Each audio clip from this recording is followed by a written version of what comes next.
ಮಾನ್ಯ ಸಭಾಧ್ಯಕ್ಷರೇ, ನೀವು ಸಂತಾಪ ಸೂಚಕ ನಿರ್ಣಯವನ್ನು ಮಂಡಿಸಿ ನಿಮ್ಮ ಅಭಿಪ್ರಾಯವನ್ನು ಕೂಡ ವ್ಯಕ್ತ ಮಾಡಿದ್ದೀವಿ. ಈ ಸಂತಾಪ ಸೂಚಕ ನಿರ್ಣಯವನ್ನು ಬೆಂಬಲಿಸಿ ಕೆಲವು ಮಾತುಗಳನ್ನು ಹೇಳಲಿಕ್ಕೆ ಬಯಸ್ತಾ ಇದ್ದೇನೆ. ಮಾಜಿ ಮುಖ್ಯಮಂತ್ರಿಗಳಾಗಿದ್ದಂಥ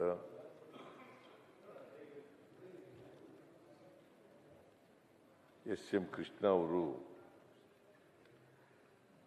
ಇವತ್ತು ಬೆಳಗಿನ ಜಾವ ನಮ್ಮನ್ನಾಗಲಿದ್ದಾರೆ.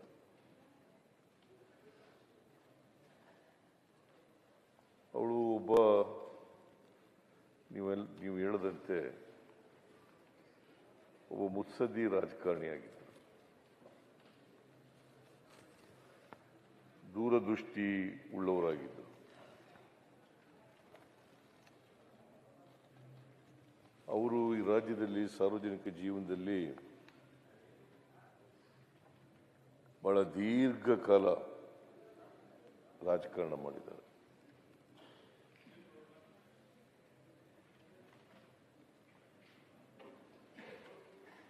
ನಾನು ಕೂಡ ವಿದ್ಯಾರ್ಥಿಯಾಗಿದ್ದಾಗ ಎಸ್.ಎಂ. ಕೃಷ್ಣ ಅವರ ಅಭಿಮಾನಿಯಾಗಿದೆ. ಒಂದು ಸಾರಿ ಮಂಡ್ಯದವರು 1968ರಲ್ಲಿ ಟೌನ್ ಹಾಲ್ನಲ್ಲಿ ಒಂದು ಸಭೆ ಕರೆದಿದ್ರು. ಎಸ್.ಎಂ. ಕೃಷ್ಣ ಅವರು ಆಗ ಉಪಚುನಾವಣೆ ನಿಲ್ತಾ ಇದ್ರು ಲೋಕಸಭೆಗೆ. ಪ್ರಜಾ ಸೋಷಲಿಸ್ಟ್ ಪಾರ್ಟಿ PSP. ನಾನು ಆಗ 68ರಲ್ಲಿ BSc ಓದ್ತಾ ಇದ್ದೆ, ಫೈನಲ್ ಇಯರ್ BSc.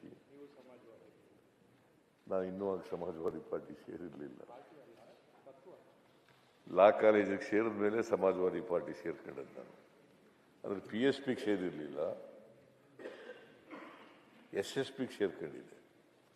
ಲೋಹಿಯಾ ಅವ್ರ ಪಾರ್ಟಿಗೆ ಸೇರ್ಕೊಂಡಿದ್ದೆ.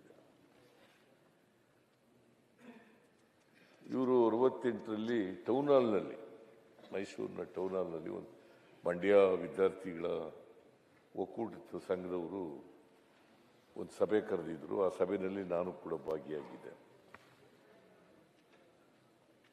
ಇವ್ರನ್ನ ಕ್ಯಾಂಡಿಡೇಟ್ ಅಂತೇಳಿ ಡಿಕ್ಲೇರ್ ಆಗಿತ್ತು. ಇವರೇ ಚುನಾವಣೆ ನಿಂತುಕೊಳ್ಳೋದು, ಲೋಕಸಭೆಗೆ ಉಪಚುನಾವಣೆ ಅದೊಂದು.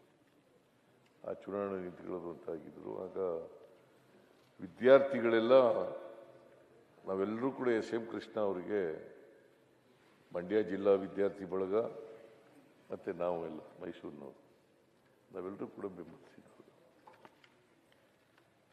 ಇವರು ಸ್ವತಂತ್ರವಾಗಿ 1962ರಲ್ಲೇ ವಿಧಾನಸಭೆಗೆ ಸ್ಪರ್ಧೆ ಮಾಡಿದರು. ಸ್ವತಂತ್ರ ಅಭ್ಯರ್ಥಿಯಾಗಿ ಸ್ಪರ್ಧೆ ಮಾಡಿದರು 62. ಆಮೇಲೆ 68ರಲ್ಲಿ ಲೋಕಸಭೆಗೆ ಸ್ಪರ್ಧೆ ಆದರು. 3 ಸಾರಿ ಲೋಕಸಭೆ ಸದಸ್ಯರಾಗಿದ್ದರು.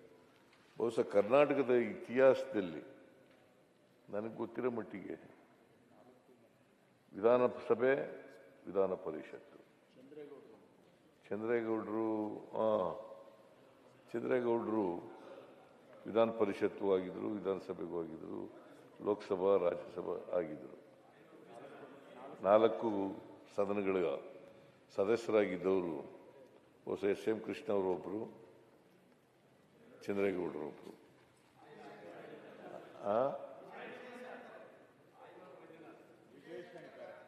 ವಿಜಯಶಂಕರ ಅವನಾಗಿದ್ದ. ರಾಜ್ಯಸಭಾ ಆಗಿರ್ಲಿಲ್ಲ ಅವನು. ವಿಧಾನ ಪರಿಷತ್ಗಾಗಿದ್ದ, ವಿಧಾನಸಭೆಗಾಗಿದ್ದ, ರಾಜ್ಯಸಭೆಗಾಗಿರ್ಲಿಲ್ಲ. ಆಗಿದ್ರು ಸರ್. ಯಾರು ನನಗೆ ಗೊತ್ತಿರೋ ಮಟ್ಟಿಗೆ ಆಗಿಲ್ಲಪ್ಪ. ಆಯ್ತು ಮತ್ತೆ ನೋಡ್ಬೋದು. ಆಯ್ತು.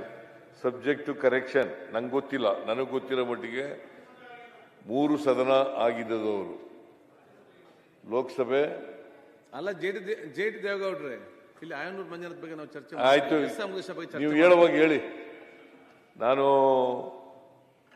ತಪ್ಪಾಗಿ ಹೇಳಿದ್ರೆ ಅದನ್ನ ತಿದ್ಕೊಳ್ಳಿಕ್ಕೆ ತಯಾರಾಗಿದ್ದೇನೆ. ನನಗೆ ಗೊತ್ತಿರೋ ಮಟ್ಟಿಗೆ ವಿಜಯಶಂಕರ್ ಈಗ ರಾಜ್ಯಪಾಲರಾಗಿದ್ದಾರೆ, ಮೇಘಾಲಯದ ರಾಜ್ಯಪಾಲರಾಗಿದ್ದಾರೆ. ಅವರು ಲೋಕಸಭೆಗೆ ಆಯ್ಕೆಯಾಗಿದ್ದರು, ವಿಧಾನ ಪರಿಷತ್ತಿಗೆ ಆಯ್ಕೆಯಾಗಿದ್ದರು, ಆಮೇಲೆ ವಿಧಾನಸಭೆಗೂ ಆಯ್ಕೆಯಾಗಿದ್ದರು. ಅಷ್ಟು ಗೊತ್ತು.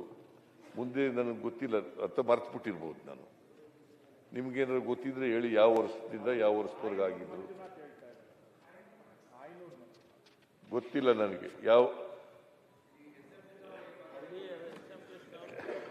ಏನಪ್ಪ ಜಿ ಟಿ ದೇವೇಗೌಡ ಆಗಿದ್ರೇನೆಯ? ಓಕೆ. ಈಗ ಎಸ್ ಎಂ ಕೃಷ್ಣ ಅವರು 4 ಸದನಗಳಲ್ಲಿ ಇದ್ರು. ಈ ದೇಶದ ಪಾರ್ಲಿಮೆಂಟ್ನ ಲೋಕಸಭೆ, ರಾಜ್ಯಸಭೆ, ಕರ್ನಾಟಕದ ವಿಧಾನಸಭೆ, ವಿಧಾನ ಪರಿಷತ್ 4 ಸದನಗಳಲ್ಲಿ ಸದಸ್ಯರಾಗಿದ್ದವರು. ಜೊತೆಗೆ ಈ ರಾಜ್ಯದ ಮುಖ್ಯಮಂತ್ರಿ ಆಗಿದ್ದರು. ಜೊತೆಗೆ ಈ ವಿಧಾನಸಭೆಯ ಸ್ಪೀಕರ್ ಆಗಿದ್ರು. ನೀವು ಕೂತಿರ್ತಕ್ಕಂಥ ಜಾಗದಲ್ಲಿ ಕೂತಿದ್ರು.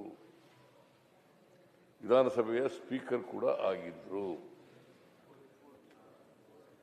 ಆಮೇಲೆ ಕೇಂದ್ರದ ಸಚಿವರು ಕೂಡ ಆಗಿದ್ರು. ಆಮೇಲೆ ರಾಜ್ಯಪಾಲರು ಕೂಡ ಆಗಿದ್ರು. ಮಹಾರಾಷ್ಟ್ರದ ರಾಜ್ಯಪಾಲರಾಗಿದ್ರು. ಮಹಾರಾಷ್ಟ್ರದ ರಾಜ್ಯಪಾಲರಾಗಿದ್ದಾಗಲೇ ನಾನು ಕಾಂಗ್ರೆಸ್ ವಿಧಾನಸಭೆಯ ಸ್ಪೀಕರ್ ಆಗಿದ್ರು. ನೀವು ಅವರು ಬಾಂಬೆನಲ್ಲಿ ರಾಜ್ಯಪಾಲರಾಗಿದ್ರು. ನಾನು ಅವ್ರನ್ನ ಭೇಟಿ ಮಾಡಕ್ ಹೋಗಿದ್ದೆ. ಸ್ಪೀಕರ್ ಕೂಡ ಮಾದೇವಪ್ಪ ಬಂದಿದ್ದ. ಮಾದೇವಪ್ಪ ನೀವು ಬಂದಿದ್ಯಾ ನನ್ನ ಜೊತೆ? ಅವರು ಬಾಂಬೆನಲ್ಲಿ ರಾಜ್ಯಪಾಲರಾಗಿದ್ರು. ನಾನು ಅವ್ರನ್ನ ಭೇಟಿ ಮಾಡಕ್ ಹೋಗಿದ್ದೆ. ಮಾದೇವಪ್ಪ ಬಂದಿದ್ದ ಮುಂಬೈ. ಮಾದೇವಪ್ಪ ನೀವು ಬಂದಿದ್ಯಾ ನನ್ನ ಜೊತೆ? ಎಸ್ ಎಂ ಕೃಷ್ಣ ಅವ್ರನ್ನ ಭೇಟಿ ಮಾಡಿದಾಗ ಹೋಗಿ ನಾನು ಕಾಂಗ್ರೆಸ್ ಸೇರ್ಬೇಕು ಅಂತ ಅನ್ಕೊಂಡಿದ್ದೀನಿ, ಏನ್ ಮಾಡ್ಲಿ, ನಿಮ್ಮ ಸಲಹೆ ಬೇಕು ಅಂತ ಕೇಳಿದ್ದೆ. ಆಗ ಅವರು ಅಯ್ಯೋ ನೀವು ಸೇರ್ಕೊಳ್ಳಿ ಅಂತ ಹೇಳಿದ್ರು, ಕಾಂಗ್ರೆಸ್ ಸೇರ್ಕೊಳ್ಳಿ ಅಂತ ಹೇಳಿದ್ರು. ಸೊ ಅವರು ಒಬ್ಬ ಸಜ್ಜನ ರಾಜಕಾರಣಿ. ಅವ್ರು ಏನ್ ಹೇಳಿದ್ರು ಅಲ್ಲಿ ರಾಜ್ಯಪಾಲ ತಿಂಡಿ ಕೊಟ್ಬಿಟ್ಟು, it is historical necessity that Siddaramaiah teams admitted to Congress party ಅಂತ ಸೋನಿಯಾ ಅವ್ರಿಗೆ ಮಾತಾಡ್ಬೇಕು ಅಂತ ಹೇಳಿ ಅದು ಮರ್ತಿದ್ದೀನಿ ನಾನು. ಅದೇ ವರ್ಡ್ ಹೇಳಿದ್ದು.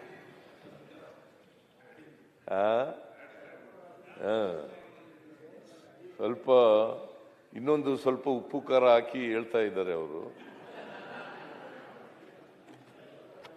ಏನೇ ಆಗಲಿ ಮಾನ್ಯ ಅಧ್ಯಕ್ಷರೇ, ನಾನು, ಇಬ್ರಾಹಿಮು, ಮಾದೇವಪ್ಪ ನಾವೆಲ್ಲ ಹೋಗಿದ್ದೆವು ಮುಂಬೈಗೆ. ನನಗೆ ಕಾಂಗ್ರೆಸ್ ಸೇರ್ಕೋಬೇಕು ಅಂತ ತೀರ್ಮಾನ ಆದಮೇಲೆ ನಾವೆಲ್ಲ ತೀರ್ಮಾನ ಮಾಡಿದ್ವಿ. ನಾವೆಲ್ಲ ಮಾದೇವಪ್ಪ, ನಾನು, ಇಬ್ರಾಹಿಮು, ಇವನು ಬೈಸ್ಕಿ ಅಲ್ಲ, ಇವನು ಅಂತವನು ಮಾದೇವಪ್ಪ ಇಲ್ಲ, ಅಲ್ಲ ಮಾದೇವ ಪ್ರಸಾದ್ ಇಲ್ಲ, ಇವನು ಸತೀಶ್ ಜಾರಕಿಹೊಳಿ, ಬಿ ಆರ್ ಪಾಟೀಲ್, ಆಮೇಲೆ ಕೃಷ್ಣಮೂರ್ತಿ, ಕಡೂರು ಕೃಷ್ಣಮೂರ್ತಿ, ಆಮೇಲೆ ಸೋಮಶೇಖರ್, ಮಾದೇವ್, ನಮ್ಮ ಮಂಚನಹಳ್ಳಿ ಮಾದೇವ್, ಇವರೆಲ್ಲ ಒಂದು ಗುಂಪಾಗಿ ನಾವು ಎ ಕೆ ಸುಬ್ಬಯ್ಯನವರು ನಾವೆಲ್ಲ ಕಾಂಗ್ರೆಸ್ ಸೇರಬೇಕು ಅಂತ ತೀರ್ಮಾನ ಆಯ್ತು. ಆಗ ಇವ್ರನ್ನ ಭೇಟಿ ಮಾಡೋಣ ಅಂತ ಮಾದೇವಪ್ಪನೋ ಇಬ್ರಾಹಿಮ ಸಲಹೆ ಕೊಟ್ಟಿದ್ರು. ಅಲ್ಲ ನೀನೇನ?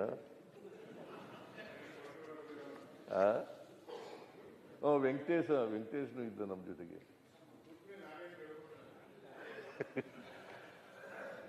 ಇವೆಲ್ಲ ನಾವೆಲ್ಲ ಸೇರ್ಕೊಂಡಾಗ ಆಗ ಹೋಗಿ ಕೇಳಿದ್ದ. ಪಾಪ ಎಸ್ ಎಂ ಕೃಷ್ಣ ಅವರು ನಮಗೆಲ್ಲ ಊಟ ಹಾಕಿ, ನಮಗೆ ನೀವು ಬಹಳ ಅಗತ್ಯ ಇದೆ, ಸೇರ್ಕೊಳ್ಳಿ ಕಾಂಗ್ರೆಸ್ಗೆ ಅಂತ ಹೇಳಿ ನನಗೆ ಅಡ್ವೈಸ್ ಮಾಡಿದ್ರು. ಮೋಸ್ಟ್ ಲೈಕ್ಲಿ 95 ಇಸ್ವಿ ಅಲ್ಲ 2005 ಇಸ್ವಿ 2005 ಇಸ್ವಿನಲ್ಲಿ 2004ರಲ್ಲಿ ಅವರು ಗವರ್ನರ್ ಆದದ್ದು. 2005ನೇ ಇಸ್ವಿನಲ್ಲಿ ನನ್ನನ್ನು ಕಾಂಗ್ರೆಸ್ JDSನಿಂದ ಎಕ್ಸ್ಪೆಲ್ ಮಾಡಿಬಿಟ್ರು. ಸುರೇಶ್ ಬಾಬು ಎಕ್ಸ್ಪೆಲ್ ಮಾಡಿಬಿಟ್ರು. ಸುರೇಶ್ ಬಾಬು ಎಕ್ಸ್ಪೆಲ್ ಮಾಡಿಬಿಟ್ರು. ಇಲ್ಲ ಎಸ್ ಬಾಬು ಪಾಪ ಈಗಲೂ ಸ್ನೇಹಿತನೇ, ಹಿಂದೇನು ಸ್ನೇಹಿತನೇ, ಯಾವಾಗಲೂ ಸ್ನೇಹಿತನೇ. ಪಾಪ ಈಗಲೂ ಸ್ನೇಹಿತನೇ, ಮುಂದಿನ ಹಿಂದೇನು ಎಕ್ಸ್ಪೆಲ್ ಮಾಡಿದ್ರು, ಆಗ ಯಾವಾಗಲೂ ಸ್ನೇಹಿತನೇ. ಸೇರ್ಕಳಿ ಅಂತೇಳಿ ಅಗತ್ಯ ಇದೆ, ಸೇರ್ಕಳಿ ಕಾಂಗ್ರೆಸ್ ಪಾರ್ಟಿಗೆ ಅಂತ ಹೇಳಿದ್ರು. ಆಮೇಲೆ ಸೇರ್ಕೊಂಡಾಯಿತು. ಅದಾದಮೇಲೆ ವಿಧಾನಸಭಾ ಅಧ್ಯಕ್ಷರಾಗಿ ಕೂಡ ಒಳ್ಳೆ ಕೆಲಸ ಮಾಡಿದ್ರು, ಮುಖ್ಯಮಂತ್ರಿಯಾಗಿ ಕೂಡ ಒಳ್ಳೆ ಕೆಲಸ ಮಾಡಿದ್ರು, ಲೋಕಸಭಾ ಸದಸ್ಯರಾಗಿ ಕೂಡ ಒಳ್ಳೆ ಕೆಲಸ, ಒಳ್ಳೆ ವಾಗ್ಮಿ ಕೂಡ, ಸಂಸದೀಯ ಪಟು, ಒಳ್ಳೆ ವಾಗ್ಮಿ. ಸೇಡನ್ ರಾಜಕಾರಣ ಮಾಡ್ತಾ ಇರಲಿಲ್ಲ. ಎಲ್ಲರನ್ನೂ ಪ್ರೀತಿಸ್ತಿದ್ರು, ಎಲ್ಲರನ್ನೂ ಗೌರವಿಸ್ತಿದ್ರು ಅಂತಕ್ಕಂಥದ್ದು. ನಾವು ರಾಜಕಾರಣದಲ್ಲಿ ಬಹಳ ಅಪರೂಪದ ವ್ಯಕ್ತಿ ಅವರು. SM ಕೃಷ್ಣ ಅವರು ಅಪರೂಪದ ವ್ಯಕ್ತಿ. ಅವರು ಈ ರಾಜ್ಯದ ಮುಖ್ಯಮಂತ್ರಿಯಾಗಿ ರಾಜ್ಯವನ್ನು ಮುನ್ನಡೆಸ್ತಕ್ಕಂಥ ಕೆಲಸವನ್ನು ಮಾಡಿದ್ರು. ಅವ್ರ ಕಾಲದಲ್ಲೇ ಡಾಕ್ಟರ್ ರಾಜ್ಕುಮಾರ್ ಅವರ ಅಪಹರಣ ಆಗಿತ್ತು. ಯಾವ ವೀರಪ್ಪನಿಂದ, ಕಾಡುಗಳಿಂದ ರಾಜ್ಕುಮಾರ್ ಅವರ ಅಪಹರಣ ಆಗಿತ್ತು. ಆಗ ದೊಡ್ಡ ಸವಾಲನ್ನು ಎದುರಿಸಬೇಕಾದಂಥ ಪರಿಸ್ಥಿತಿ ಬಂತು. ಯಾಕಂತಂದರೆ ರಾಜ್ಕುಮಾರ್ ಅವರು ಇಡೀ ರಾಜ್ಯದ ಜನರ ಅಭಿಮಾನವನ್ನು ಗಳಿಸಿದಂಥವರು. ಅಂಥವ್ರ ಅಪಹರಣ ಆಗಿದ್ದಂಥ ಸಂದರ್ಭದಲ್ಲಿ ಅವರು ದೊಡ್ಡ ಸವಾಲನ್ನು ಈ ರಾಜ್ಯದಲ್ಲಿ ಎದುರಿಸಿದ್ರು ಅಂತಕ್ಕಂಥದ್ದನ್ನು ನಾವು ಮರೀಲಿಕ್ಕೆ ಸಾಧ್ಯ ಇಲ್ಲ. ಆಮೇಲೆ ಇವತ್ತು ಅವರ ಕನಸು